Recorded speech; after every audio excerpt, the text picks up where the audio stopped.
تعالی وبرکاتہ. وعلیکم السلام ورحمۃ اللہ تعالی وبرکاتہ. نحمده ونصلي على رسوله الكريم. أما بعد فأعوذ بالله من الشيطان الرجيم. بسم الله الرحمن الرحيم. قل هل يستوي الذين يعلمون والذين لا يعلمون. صدق الله العظيم. ایک بار درود شریف پڑھ لیجیے. اللهم صل على سيدنا وشفيعنا وحبيبنا ومولانا محمد وبارك وسلم صلاة وسلاما عليك يا رسول الله صلى الله تعالى عليه وسلم. اولاد سے تو بس یہی دو پشت چار پشت. اولاد سے تو بس یہی دو پشت چار پشت. رہتا ہے نام علم سے زندہ ہمیشہ داغ. حیرت ہے کہ تعلیم و ترقی میں پیچھے. حیرت ہے کہ تعلیم و ترقی میں پیچھے.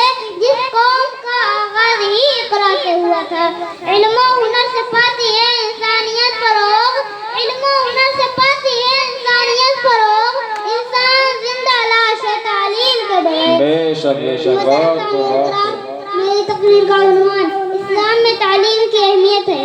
کیونکہ اسلام ایک مکمل ضابطۂ حیات ہے جس پر عمل کر کے انسان دنیا و آخرت میں صرف روحی حاصل کر سکتا ہے. لیکن اس کے لیے سب سے پہلے ضرورت اس بات کی ہے کہ ہم خود کو اور اپنے بچوں کو تعلیم و تعلم سے آراستہ کریں تاکہ قرآن و حدیث پر عمل کر کے اپنی زندگی کو نبوی طرز حیات میں ڈھالنے کی کوشش کر سکے. یہی وجہ ہے کہ اللہ تعالیٰ نے علم کی فضیلت کو اجاگر کرتے ہوئے جاننے والوں کو نہ جاننے والوں پر فوقیت دی ہے اور ان کے درمیان خط امتیاز کھینچتے ہوئے قرآن پاک کے پارہ نمبر 23 سورہ زمر آیت نمبر 9 میں یہ ارشاد فرمایا قل هل يستوي الذين يعلمون والذين لا يعلمون. اے محبوب آپ فرما دیجئے کیا وہ جو جانتے ہیں اور وہ جو نہیں جانتے برابر ہیں. یاد رکھو مسلمانوں, علم والے اور غیر علم والے دونوں حاصل برابر نہیں کر سکتے. کیونکہ علم کے بغیر جس طرح نماز, روزہ, حج, زکوٰۃ جیسی دیگر عبادتوں کا مکمل طور پر بحسن خوبی انجام دینا ممکن نہیں, اسی طرح دنیا میں عروج و ترقی حاصل کرنا مشکل ہے.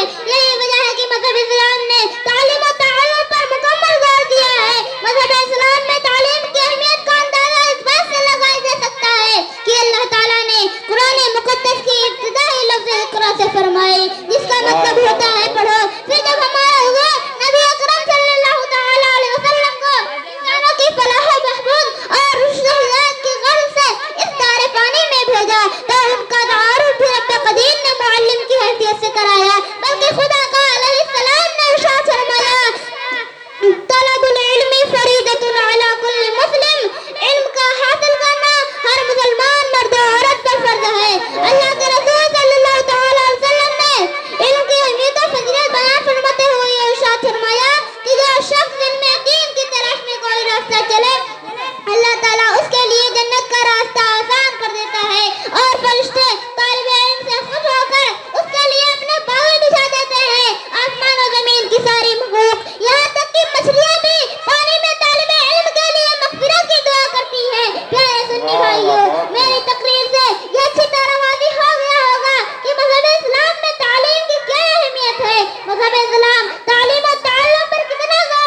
جب تک مسلمان اللہ عز و جل نبی کریم صلی اللہ تعالی علیہ وسلم کے ارشادات و فرمودات پر عمل پیرا ہو کر تعلیم کی ڈور میں بندھا رہا، اس وقت تک مشرق سے مغرب تک مسلمانوں کی ترقی کو فتانے گھستے رہے، لیکن جب سے مسلمان قرآن و سنت اور اپنے اخلاق کی روش سے ہٹے تب سے تنزلی کی منزلوں کی طرف گامزن ہے، اور یہی وجہ ہے کہ آج قوم مسلم پسماندگی کی مثال بنی ہوئی ہے۔